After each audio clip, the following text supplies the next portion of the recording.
शारदीय नवरात्र। अब की बार तो नवरात्र 10 दिन के हैं। आप सभी को बहुत बहुत बधाई। माँ दुर्गा भवानी के जवारे क्यों बोए जाते हैं, जोत क्यों लगाई जाती है, कलश स्थापना क्यों होती है, माँ भवानी को सौभाग्य सामग्री सुहाग सामग्री का स्मरण क्यों, कन्या भोज क्यों, कन्याओं का चरण पूजन क्यों। क्यों भैया, कभी किसी ने पूछा कि 4 नवरात्रे होते हैं? अब जब 4 नवरात्रे होते हैं तो क्या पितृपक्ष एक ही होगा? जम के बोलो जरा। पितृपक्ष भी 4 ही बार आता है। हम उसको 3 बार जान नहीं पाते, पर चौथे बार में हम सर्दी आने से पहले उसका स्मरण करते हैं।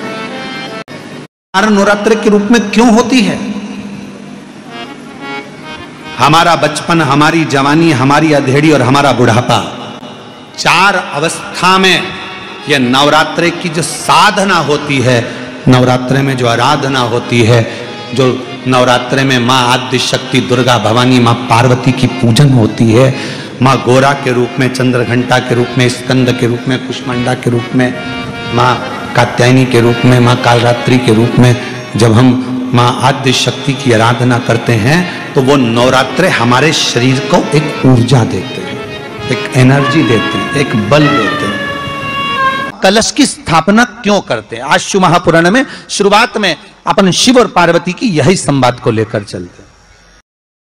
कभी कोई तुमसे पूछे कि पूजन में मिट्टी का पात्र, मिट्टी का घड़ा, मिट्टी का हंडा, मिट्टी की मटकी क्यों रखी जाती है, यदि कोई तुमसे पूछे तो तुम्हें उत्तर देना है, ये मिट्टी का हंडा, मिट्टी का मटका, मिट्टी की मटकी कलश में रेणुका माता के नाम से रखी जाती है, जो अखंड सौभाग्यता प्रदान करती है। इसके ऊपर जब जब श्रीफल रखाता है, नारियल रखाता है, तो उस पर 5 बार 7 बार मोली नहीं लपेटी जाएगी, तो 9 ही बार लपेटी जाएगी। 5 या 7 बार लपेटते हैं तो कहते हैं कि लक्ष्मी की छिन्नता होती है। बहुत ध्यान देना महाराज, कलश का जो मुख होता है, उस मुख पर भगवान विष्णु का स्थान होता है। किसका स्थान है? भगवान विष्णु का। थोड़ा सा नीचे आओगे, जहां से कलश का मुख दबा हुआ होता है, वह जगह भगवान स्वयं शिव की होती है। किसकी जगह है? भगवान शंकर की। कलश का अग्रभाग, नीचे का भाग जहां से फैला हुआ होता है, वहां ब्रह्मा का आधिपत्य स्थापित होता है। फिर कलश का जो नीचे का भाग होता है, वो भगवान शिव और शक्ति का स्थान होता है। कलश के बाहरी भाग में, जहां पर बाहर का हिस्सा होता है, उस कलश के बाहरी भाग में 33 कोटि देवताओं को भगवान शंकर ने लाकर विराजमान किया होता है। महाराज भगवान शंकर 33 कोटि देवताओं को निमंत्रण देकर उस कलश में विराजमान कर दिया। इतना सुंदर लिखा है देवी भागवत के अंदर। और कितनी महत्वता कलश की महाराज। जहां जगह पर किसी देवताओं को बुलाने की जरूरत नहीं होती, 33 कोटि देवता उस जगह पर स्वतः विराजमान हो जाते हैं। स्वयं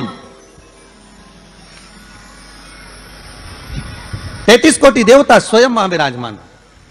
और नवरात्रे में भी देवी की आराधना का एक स्मरण का सुख है महाराज। ज्योत का विधान है, नवरात्रे में देवी की ज्योत लगती है, अखंड ज्योति लगती है, जवारे बुआए जाते हैं, कलश लगता है। ज्योत का भी विधान है। जिसके यहां दिया अखंड जलाया जाता है, अगर वो दिए की लो, दिए की बाती अगर दक्षिण दिशा की होती है, तो उसके घर में साल भर में एक घात जरूर होती है।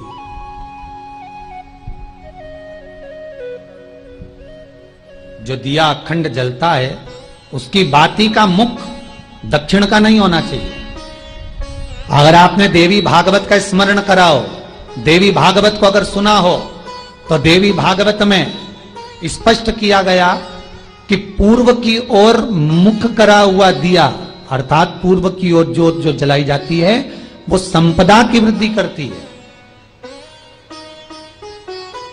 पश्चिम की ओर मुख कर कर जो ज्योत लगाई जाती है महाराज, वो वैभव को देती है। और उत्तर की ओर जो मुख कर कर ज्योत जलाई जाती है, उत्तर की ओर जो ज्योत का मुख रहता है, वो आयु की वृद्धि करती है। घर में अकाल मौत को रोकती है। नवरात्रे का जो भाव तत्व है उसको भी अच्छे से समझ लेना। दक्षिण की ओर जोत ना लगाएं। अगर आपको लगाना है पूरब की लगाएं, पश्चिम की लगाएं या उत्तर की लगाएं, देगी वो मारा। साधारण नहीं है मेरी माता। तात्विक सुख का आनंद देने वाली, लाभ तत्व प्रदान करने वाली। और नवरात्रि में भी अगर आपकी कोई कामना है, आपकी अगर इच्छा है, आपका मन है, तो जगत जननी की आराधना करो। पति और पत्नी में अगर क्लेश है तो जगदम्बा के मंदिर में मक्खन चढ़ाओ, प्रेम बढ़ जाएगा। आपको लगता है कि पति कोई अन्य स्त्री से लगा हुआ है या परिवार टूट रहा है, तलाक तक पहुंच गया है, तो माता के मंदिर में आप ध्वजा लगवाइए, उस ध्वजा पर मक्खन लगाकर लगवाइए, आपको लाभ मिलेगा। महाराज, यदि आपको लगता है कि बच्चे बहुत ज्यादा अपशब्द बोल रहे हैं, मुंह चला रहे हैं और प्रेम नहीं रख रहे, तो माता के मंदिर में लाल पुष्प, लाल चंदन और लाल चूड़ी मां को समर्पित करिए, प्रेम बढ़ेगा। बच्चा कभी आप जी से कम नहीं बोलेगा, प्रेम की भाषा निकलेगी मुंह से। दुनिया वालों से पूछो कि नवरात्रि में कन्या भोज क्यों कराते हो। दुनिया वालों से पूछो कि नवरात्रि में बेटियों को क्यों ढूंढने जाते हो। दुनिया वालों से पूछो कि नवरात्रि की अष्टमी और नवमी पर कन्या का पूजन क्यों करते हो। क्योंकि दुनिया वालों को ये मालूम पड़ना चाहिए कि देवी भागवत में लिखा है, एक कन्या एक बेटी जब किसी के घर में मुख झूठा करती है, एक बेटी एक कन्या जब किसी के घर में भोजन करती है, तो उसके भंडारे कभी खाली नहीं रहते। इसलिए कन्या पूजन किया जाता है, इसलिए बेटी का पूजन किया जाता है। मां जगत जननी की आराधना, जगदम्बा की उपासना। नवरात्रि में 9 दिन में से कोई एक दिन ऐसा ले लो जिस दिन कन्याओं का भोजन कराओ, साथ में उनको लाल चुनरी ओढ़ाओ या कोई लाल वस्त्र, लाल पूजन की सामग्री उनको दो, सुख मिलेगा, आनंद आएगा। नवरात्रे जब बढ़कर आते हैं, 9 दिन से अगर 10वें दिन नवरात्रे बढ़ जाते हैं, नवरात्रे अगर एक दिन भी बढ़कर आते हैं, तो मां जगत जननी की आराधना करने वाले, साधना करने वाले भक्तों को जितना फल नवरात्रि का प्राप्त होता है, वो 10 गुना फल नवरात्रि में प्राप्त होता है। अगर नवरात्रे एक दिन बढ़ जाएं, 10 दिन के नवरात्रे हैं अब की बात। जो शारदीय नवरात्रे इस वर्ष प्रारंभ हो रहे हैं वो 10 दिन के हैं, बढ़कर आ रहा है। शिव शक्ति की खूब आराधना करो, भगवान शंकर और पार्वती की खूब साधना करो, शिव पार्वती का भजन करो, शिव पार्वती का स्मरण करो, शिव पार्वती की भक्ति करो, मंत्र जाप करो, नाम जाप करो, कीर्तन करो, आराधना करो, साधना करो, वो फल देते हैं। आराधना साधना मां अंबा जगदम्बा की भी शिव के साथ पर आश्रित मां पार्वती जी का स्वयं का नाम, मां आद्यशक्ति दुर्गा भवानी जगदम्बा जगत जननी मां अंबे का नाम जगत का भरण पोषण करने का काम कर। देवाधिदेव महादेव का, शंकर जी के भी 3 नेत्र हैं, तो श्रीफल में भी आज जाकर श्रीफल की जटा को निकाल कर देखना, उसमें 3 नेत्र मिलेंगे। शिव जी की भी जटा है तो श्रीफल की भी जटा है। शंकर भगवान को कहते हैं कर्पूर गौरम कर्णाव तारम। शंकर भगवान का बाहर का स्वरूप देखोगे तो कठोर मिलेगा, भीतर से मेरा महादेव सबके लिए अमृत देकर विष पीने वाला बेटा है, तो सबके लिए निर्मल है। इसलिए श्रीफल भी ऊपर से कठोर, अंदर से नर्म है। उसको कहते हैं महामृत्युंजय, रोग को हरने वाला। तो श्रीफल का पानी, नारियल का पानी भी रोग का हरण करता है, इसलिए उसको कर्पूर गौरम कहा जाता है। शिव के 3 नेत्र हैं, श्रीफल के 3 नेत्र। शंकर की जटा है, श्रीफल की जटा है। क्यों हनुमान मंदिर में, क्यों राम मंदिर में, क्यों शिव मंदिर में, क्यों सारे देवी देवता के मंदिर में, संपूर्ण देवता के मंदिर में, विवाह में, शादी में, उद्यापन में, मंडप में, आदि कादि, जन्म से लेकर मरता है, मुर्दे को भी लेकर जाते हैं तो शमशान में भी श्रीफल जाता है। उसका कारण केवल इतना सा है, क्योंकि वो शंकर है, तुम्हारे जन्म से लेकर मरे तक तुम्हारा पीछा नहीं छोड़ता है, तुम्हारे साथ है। किसी गुरु को बुलाना है, देवाधिदेव जिनके घर में ज्यादा रोग हो, बीमारी हो, ज्यादा तकलीफें आ रही हो, कष्ट बढ़ रहा हो, बीमारियां बढ़ रही हो, या भय लग रहा हो, डर लग रहा हो, हृदय चित्त में कहीं ना कहीं आपको भय का भान हो रहा हो, तो एक लोटा पानी एक कलश में जल भर कर रख लीजिए और रात भर उसको रखे रहने दो। नवरात्र चल रहा है, उस कलश को रात भर रखकर सुबह सुबह उस कलश में एक बेलपत्र डालकर उस जल को नीम के पेड़ के नीचे, जहां नीम के पेड़ के नीचे सारी विद्याएं, आद्य शक्तियां, सारी देवी उस नीम के पेड़ के नीचे विराजमान रहती हैं, उस कलश में एक बेलपत्र डालकर रात भर रखकर उस जल को पूरे घर में घुमाकर उस नीम के पेड़ के नीचे समर्पित कर दीजिए महाराज। घर में भय लगना बंद हो जाएगा, कोई बड़ी बीमारी आपको घेरेगी नहीं और उस बीमारी से, उस रोग से आप मुक्त रहेंगे, उस बीमारी से, उस रोग से आप मुक्त पाएंगे, वो बीमारी आपको घेर नहीं पाएगी। कलश का इस, अरे क्यों पुराणों में लिख दिया कि बांस की डलिया में अनाज रखकर, सुहाग सामग्री रखकर ब्राह्मण को जब भोजन कराते हैं तो उसको बांस की डलिया, आपने पढ़ना, उसमें लिखा है, आपके पास में तो किताबें होंगी उपवास की, बांस की डलिया में सामान रखकर दीजिए। बांस की डलिया, यहां लिखा नहीं कि प्लास्टिक की डलिया में पैक कर दो, यहां बांस की डलिया लिखिए। बांस क्यों? क्योंकि बांस शुभ कार्य का सूचक होता है। जब विवाह होता है तो बांस का मंडप लगता है, शुभ कार्य का सूचक होता है। बांस वंश की वृद्धि करता है। उद्यापन करने वाली नारी बांस की टोकरी में, बांस की पिटारी में सामान रखकर जब सौभाग्य का देती है, तो जैसे बांस की टोकरी एक दूसरे से गुथी होती है महाराज, और उस बांस के छोटे छोटे से रर्रे निकले होते हैं, हल्के से ले तो वो चुभ जाते हैं, उसी तरह जो दूसरी बांधाएं आती है बांस की टोकरी, उसको दूर भगाकर अखंड सौभाग्य प्रदान करती है, इसलिए बांस की पिटारी लिखी गई है। आप लोग कथा सुन रहे हो, आस्था चैनल पर, फेसबुक, यूट्यूब पर जितने लोग कथा सुन रहे हो, बड़े ध्यान से सुनना कि जवारे क्यों बोए जाते हैं, नवरात्रि में जवारे की महत्वता क्यों होती है, तो उसको बोने का कारण क्या है। केवल कोई कहे कि हम ठाकुर जी को भजते हैं, भगवान कृष्ण को भजते हैं, कोई कहे हम तिरुपति बालाजी को, नारायण को भजते हैं, कोई कहता है कि हम हरि विट्ठल को, पांडुरंगा को भजते हैं, हमारे यहाँ हाँ हम इनको भजते हैं तो जवारे नहीं बोते। ना ना, पुष्टि मार्गी है, ठाकुर जी की सेवा करने वाला है, उसके यहाँ भी ये 9 दिन जवारे बोए जाते हैं। रामानुज संप्रदाय से जुड़ा हुआ है, नारायण की पूजन कर रहा है, उसके घर में भी जवारे बोए जाते हैं। पांडुरंगा हरि विट्ठल की उपासना कर रहा है, उसके घर में भी जवारे बोए जाते हैं। जवारे का महत्व हमारे यहां शास्त्र कहता है। क्या महत्व है उसका, क्या फल है उसका। महाराज, जब देवी माता ने दुर्गा भवानी को पंचायत में बुलाया गया, शिव पंचायत में मां दुर्गा बैठी हुई है, और शिव पंचायत में जब दुर्गा भवानी बैठी, उपद्रवियों ने उपद्रव मचाया, अहंकारियों ने अहंकार मचाया, असुरों ने, राक्षसों ने हाहाकार मचाना प्रारंभ करा। तब उस समय पर देवाधिदेव महादेव माता पार्वती को देखकर, दुर्गा भवानी को देखकर मुस्कुरा रहे थे। केवल शिव मुस्कुरा रहे हैं, पार्वती को देखकर, दुर्गा भवानी को देखकर, मां जगत जननी को देखकर केवल मुस्कुरा रहे हैं। तब देवता सूर्य नारायण ने भगवान शिव जी को देखकर हाथ जोड़कर प्रार्थना करी। भास्कर देव बोले, सूर्य नारायण बोले, बाबा मेरे मन के संशय को मिटा दीजिए। शिव जी ने पूछा क्या काम है, बोलो क्या चाहते हो।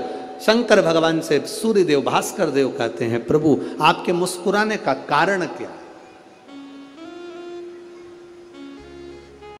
भारत की भूमि पर जितनी जगह पर भी आप लोग कथा सुन रहे हो, आस्था चैनल पर, फेसबुक, यूट्यूब पर जितने लोग कथा सुन रहे हो, बड़े ध्यान से सुनना कि जवारे क्यों बोए जाते हैं। नवरात्रि में जवारे की महत्वता क्यों होती है, क्यों बोया जाता है, मिट्टी में गेहूं डालकर क्यों उत्पन्न किया जाता है, उसकी महत्वता क्या है। सूर्य नारायण पूछ रहे हैं भगवान देवाधिदेव महादेव से, आप दुर्गा भवानी को देखकर मुस्कुराए, आप हंसे हैं, आपके चेहरे पर प्रसन्नता आई है,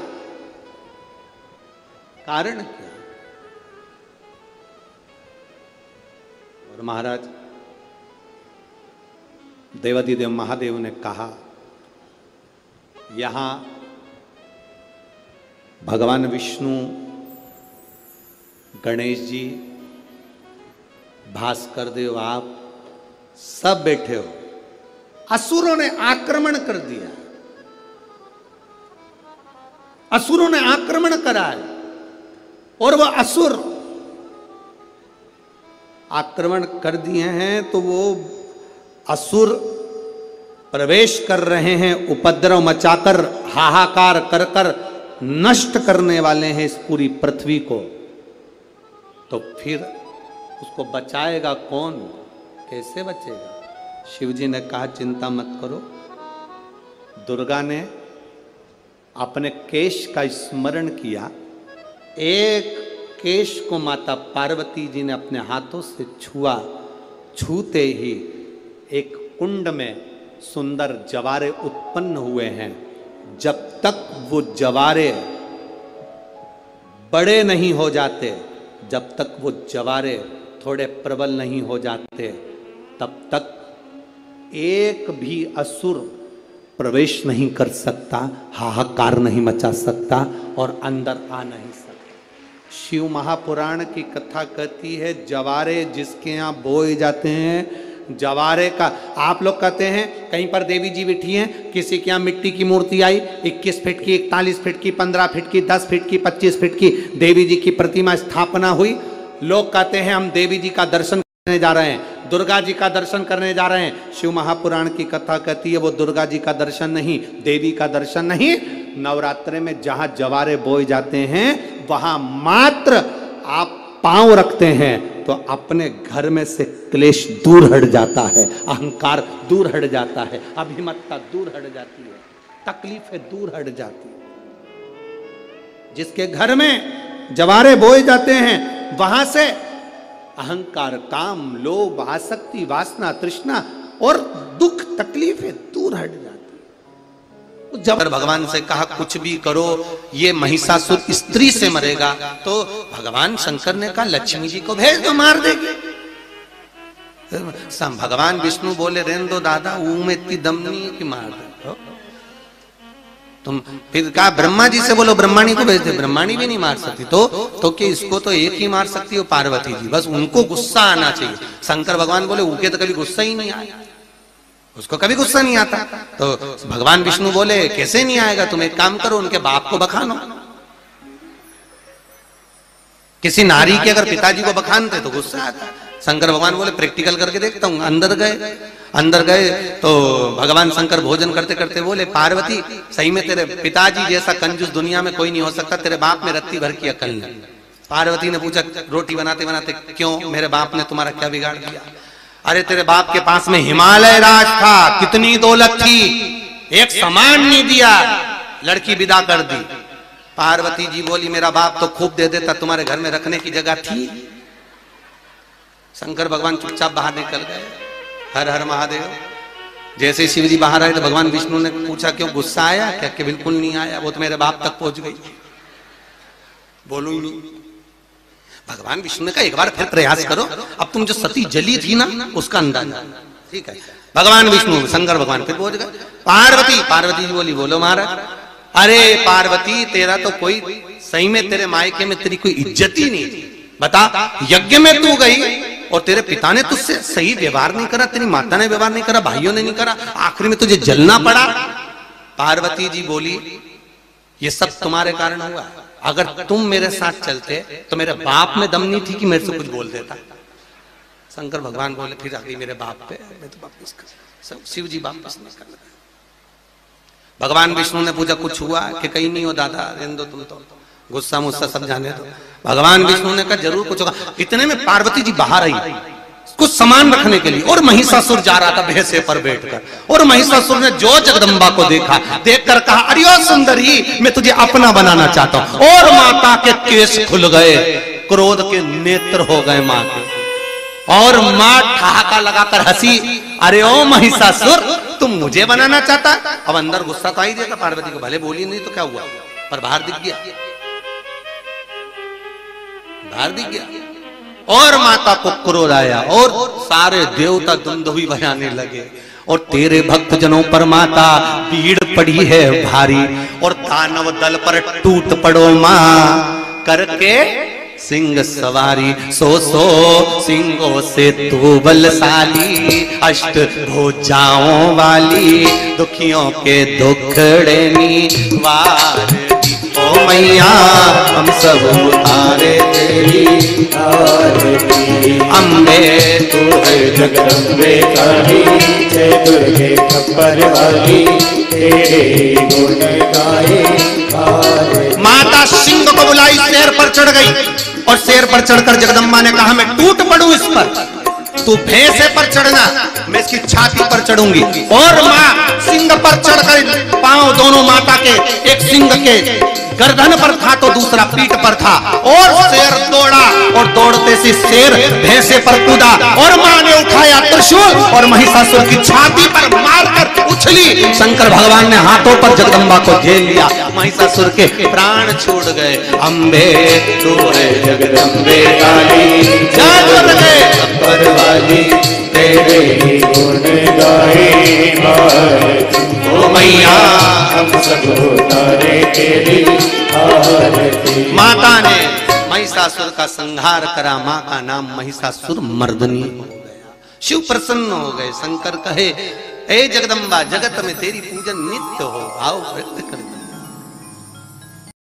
मैं बेटा बेटियों से कहूंगा, नवयुवक बच्चों से कहूंगा, अगर आप कंपटीशन एग्जाम में बैठ रहे हो, अपनी पूरी मेहनत करो, पूरा परिश्रम करो, रात दिन एक करो और लगे रहो, और 9 दिन तक नवरात्रि में 9 लाल फूल की 9 पंखड़ियां या 9 कोई भी चावल लाल कलर में कर कर, कुंकू में कर कर, अगर माँ जगत जननी के मंदिर में नहीं जा सकते, माँ भीड़ रहे तो शिवलिंग की जो जलाधारी है, जहां पानी गोल घूमता है, इस जलाधारी पर कहीं पर भी नवरात्रे में 9 दिन तक या तो लाल फूल की पंखड़ी 9 या 9 चावल के दाने लाल कलर कर कुंकू में, लाल चंदन में उस स्थान पर चढ़ाना प्रारंभ करो। 9 दिन के बाद तुम्हें 15 दिन और निकलेंगे, उसके बाद तुम्हें खुद लगेगा कि तुम्हारी जॉब, तुम्हारी नौकरी तुम्हारा बाबा ने लगाया है। जिस मंदिर में, चाहे भगवान शंकर का मंदिर हो, राम का मंदिर हो, दत्त का मंदिर हो, देवी का मंदिर हो, जिस मंदिर में अखंड ज्योत जलती हो, जिस मंदिर में कोई ज्योत अखंड जल रही हो, और आपको दर्शन के लिए गए हो और आपको सूचना मिले कि यहाँ अखंड ज्योत लगी हुई है, बन सके तो प्रयास करना, थोड़ा सा घी, तेल, जो भी बन सके उस ज्योत में या तो डालना या उनको देकर आना कि ये हमारी तरफ से ज्योत में बढ़ा देना, उस ज्योत में बढ़ा देना। भारत के कई मंदिर ऐसे हैं जहां पर अखंड ज्योतें जलती हैं। मेरे ख्याल से छत्तीसगढ़ में भी बहुत मंदिर हैं ऐसे, जहां पर अखंड ज्योत, चाहे शिव मंदिर हो, देवी मंदिर हो, राम मंदिर हो, दत्त मंदिर हो, कृष्ण मंदिर हो, हनुमान मंदिर हो, ऐसे कई मंदिर। राजस्थान में भी कई मंदिर है, गुजरात में भी कई मंदिर हैं जहां ज्योतें जलती रहती है, हिमाचल के कई मंदिर हैं, यहां तक बद्रीनारायण जी के मंदिर में अखंड ज्योत का वर्णन है। जहां अखंड ज्योत प्रकट होती है, जहां अखंड ज्योत, चाहे माता का मंदिर हो, शिव मंदिर हो, देवी का मंदिर, वहां प्रयास करो कि जब दर्शन करने जाओ, जब अपने मन में आ जाए कि अखंड ज्योत जलती है, हम हमारे घर में अखंड ज्योत नहीं जला सकते, प्रयास करो कि थोड़ा सा घी, तेल अगर बन सके, या कोई धन, थोड़ा सा संपदा जो भी बन सके, कि हमारी तरफ से 1 महीना, 15 दिन, 20 दिन, 25 दिन, कुछ नहीं तो आधा घंटा हमारी तरफ से ये थोड़ा सा घी है, थोड़ा सा तेल है, आप ज्योत में डाल देना, ये ज्योत जल जाए। क्यों? क्योंकि ये ज्योत, जब जैसे आपको कहा कि पीपल के वृक्ष के नीचे, बेलपत्री के वृक्ष के नीचे, आंवले के वृक्ष के नीचे हम दिया लगाते हैं तो उसका प्रकाश हमारे घर में रहता है। हम जिस जगह पर अखंड ज्योत जलती है वहां थोड़ा सा भी समर्पण करते हैं तो उस अखंड ज्योत की अखंडता का फल हमारी 71 पीढ़ी को प्राप्त हो जाता है और हमारी पीढ़ी तर जाती है। उस अखंड ज्योत का फल हमको मिलता है। माता देव 11 आम के जो पत्ते जिस डाली में लगे होते हैं, कच्चे सूत से लपेटकर 11 बार, उसका भाग जब उसको लपेट लोगे इस तरह से इकट्ठा करके, आगे का जो भाग है 11 बार कच्चा सूत लपेटने के बाद जो भाग पीछे आगे का कोई भी हो उसको शहद में डुबाकर शिव जी को समर्पित कर दो। किस जगह पर रखना है? अशोक सुंदरी वाली जगह। अशोक सुंदरी की जगह जानते हो आप लोग? बीच में जो अशोक सुंदरी का स्थान है महाराज, उस जगह पर शहद का मुख, जो शहद आपने भिगोया है, उस शहद का मुख शंकर जी की ओर कर कर इन्हीं नवरात्रि में शंकर भगवान के उस अशोक सुंदरी की जगह पर शहद का भाग शिव जी की ओर रख दें। महाराज अगर घर में संपदा की कमी हो या कोई पैसा खा गया हो, रुपया नहीं दे रहा हो, पैसा अटक गया हो, तो उस शहद को शिव जी की ओर मुख कर कर उस आम के पल्लव की जो डंडी है उसको 11 डंडी को वहां रख दीजिए और उससे अपनी कामना कर कर आ जाइए। बाबा चाहेगा भोलेनाथ